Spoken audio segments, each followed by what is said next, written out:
Hello friends, welcome back to YouTube channel. मैं हूं मानस गुप्ता और आप देख रहे हैं फाइनेंसीज।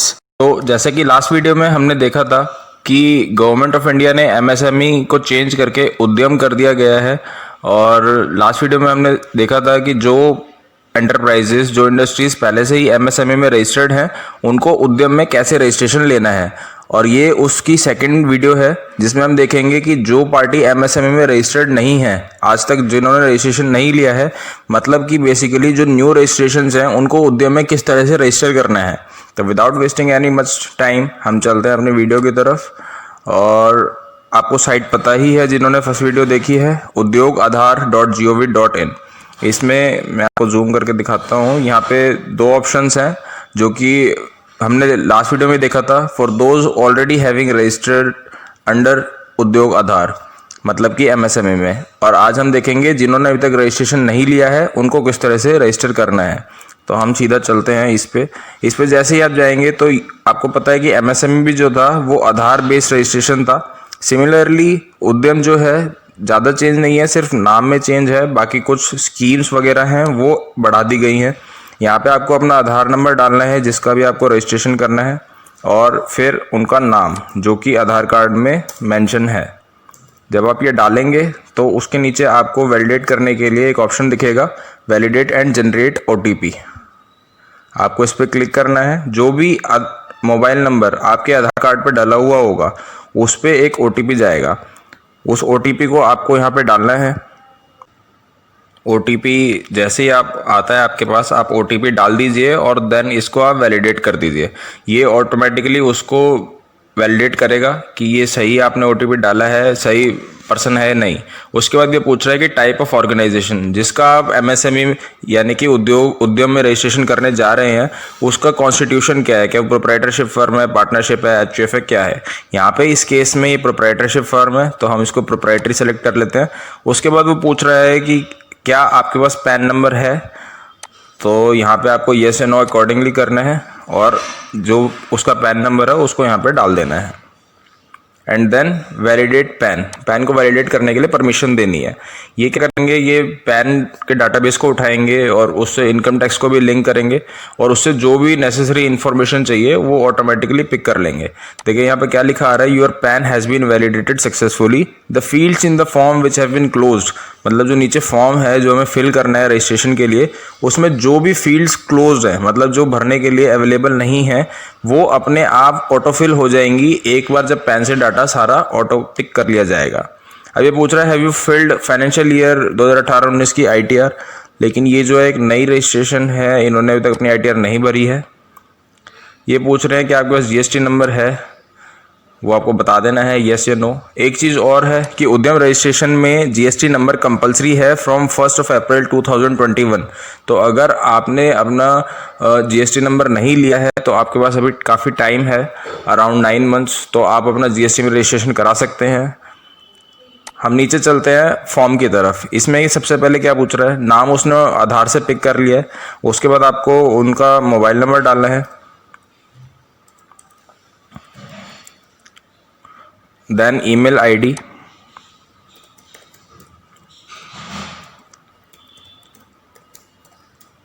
ये बेसिक डिटेल्स डालने के बाद वो आपसे पूछ रहा है कि वो आप किस कैटेगरी के हैं, जनरल, ओबीसी, एससी, एसटी।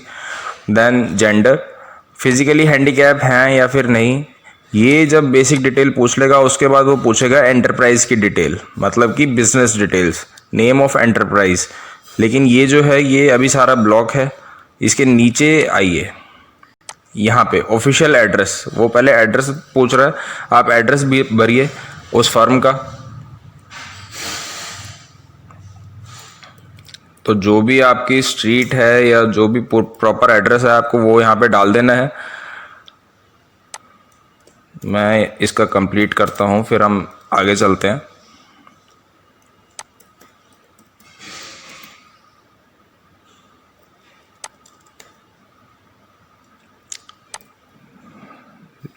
यहाँ पे आपको स्टेट सेलेक्ट करनी है।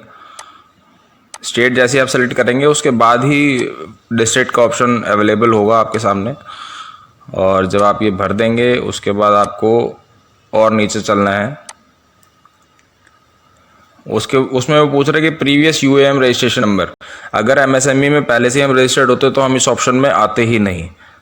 तो आगे चलते हैं। स्टेटस ऑफ एंटरप्राइज कि ये कब इनकॉर्पोरेट हुई। ये जो इनकॉर्पोरेट हुई है ये 1 अप्रैल 2020 को हुई है। That is a new business. Whether production business commenced, yes. यहाँ पे आपको बैंक डिटेल डालनी है उस फर्म की जिसमें भी उसका बैंक अकाउंट है। सबसे पहले बैंक का नाम डालेंगे, उसके बाद डालेंगे उस बैंक का आईएफएससी कोड। आईएफएससी कोड अगर आपको नहीं पता तो आप गूगल से भी निकाल सकते हैं। And then finally account number.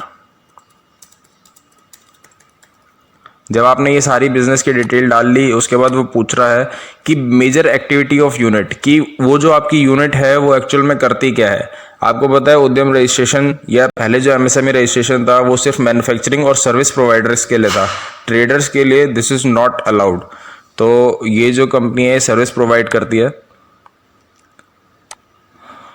अब NIC national industry classification code जो कि इशू करे हुए हैं उनको आपको कैसे फाइनल करना है, उसमें दो ऑप्शन है। या तो आपको अगर कोड पता है तो आप डायरेक्टली यहाँ से जाके अपना कोड सेलेक्ट कर सकते हैं मैन्युफैक्चरिंग या सर्विस प्रोवाइडर सेलेक्ट करने के बाद।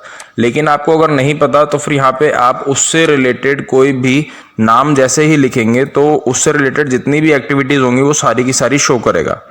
इनकी जो है सपोर्ट सर्विसेज है, तो यहाँ पे जैसे सपोर्ट सर्विसेज को सेलेक्ट किया देखिए NIC 2 डिजिट कोड ऑटोफिल हो गया, NIC 4 डिजिट कोड ऑटोफिल हो गया, लेकिन 5 डिजिट कोड आपको सेलेक्ट करना है। ये इसलिए सेलेक्ट हुआ क्योंकि इसमें एक से ज़्यादा भी ऑप्शंस होते हैं, लेकिन यहाँ पे एक ही ऑप्शन है, हम इसको सेलेक्ट कर लेते हैं और उसके बाद इसको ऐड कर देते हैं कि हमने ये एक्टिविटी ऐड कर दी। ये इंडस्ट्री जो है, ये जो फर्म है, एंटरप्राइज है, ये इस चीज़ में डील करती है। उसके बाद आ जाते हैं कि नंबर ऑफ पर्सनस एम्प्लॉयड, इन्होंने कितने लोगों को एम्प्लॉयमेंट दे रखी है ये भी बताना है। इसमें मेल फीमेल को अलग अलग पूछा गया है। उसके बाद जो मेन पार्ट है इस फॉर्म का वो आ जाता है। जैसा कि हमने फर्स्ट वीडियो में देखा था कि उद्यम रजिस्ट्रेशन के लिए एलिजिबल है नहीं है, ये कैसे पता चलता है। Depending upon your investment in plant and machinery and turnover, अगर आप उस कैटेगरी के अंडर फॉल कर रहे हैं तभी आप रजिस्ट्रेशन ले सकते हैं, वरना नहीं। और ये डिसाइड करेगा कि आप मीडियम में आते हैं, स्मॉल में या माइक्रो में। अब सबसे पहले पूछ रहे depreciated cost as on 31 March. Business ही इस साल स्टार्ट हुआ है तो फिर वो कुछ कॉस्ट है ही नहीं हमारी डेप्रिसिएटेड या नॉन डेप्रिसिएटेड। सेकंड ये क्या चीज़ है, एक्सक्लूजन ऑफ कॉस्ट ऑफ, ये देखिए मैं आपको और जूम करके दिखाता हूँ इसको। Exclusion of cost of pollution control research and development and industrial safety devices, ये क्या कह रहा है।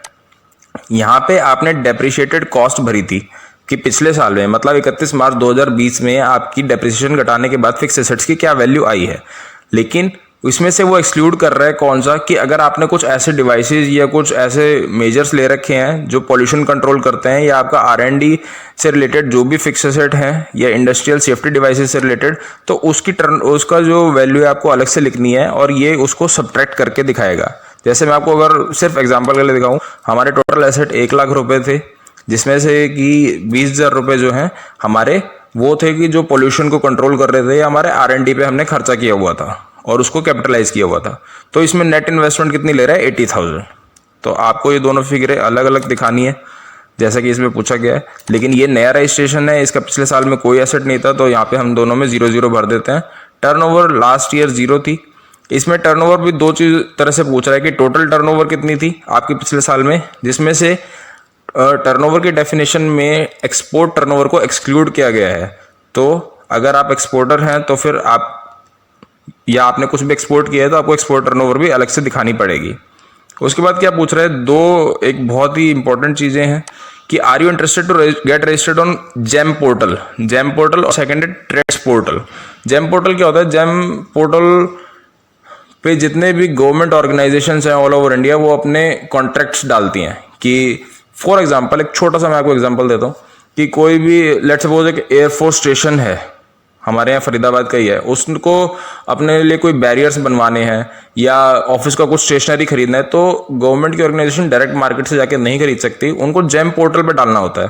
और जेम पोर्टल पे जितने भी अपने सेलर्स होते हैं वो सारे के सारे बिड लगाते हैं कि हम इतने में प्रोवाइड कर सकते हैं और हम इतने में, तब गवर्नमेंट ऑर्गेनाइजेशन को जो भी बेस्ट लगता है वो उसको वो कॉन्ट्रैक्ट दे देती है। तो इसमें बेटर है कि आप रजिस्टर कर लें। और ट्रेड्स पोर्टल क्या होता है? ट्रेड्स पोर्टल है एक जहाँ पे आपके जो बिल्स हैं वो डिस्काउंट होते हैं at a very cheap rate, मतलब डिपेंडिंग अपॉन जो भी लाइबर या माइबर रेट चल रहा है इस टाइम, उस पर डिपेंड करके आपके जो बिल्स हैं वो डिस्काउंट कर दिए जाते हैं, आपको साथ ही साथ कैश दे दिया जाता है। Only if you are registered under Udyam या और MSME। उसके बाद ये डिस्ट्रिक्ट इंडस्ट्री सेंटर्स ने ऑटो पिक कर लिया है क्योंकि ये फरीदाबाद की एंटरप्राइज है। और लास्ट में आपको क्या करना है? Submit and get final OTP। इसमें अगर आपका कुछ भी छूट गया है तो वो एरर आपको शो करेगा। इसमें पूछ रहा है कि बिल्डिंग या भवन का नाम, तो इसमें हम रख देते हैं, इसमें हम फिल कर देते हैं जो उनके प्रॉपर्टी का नाम है।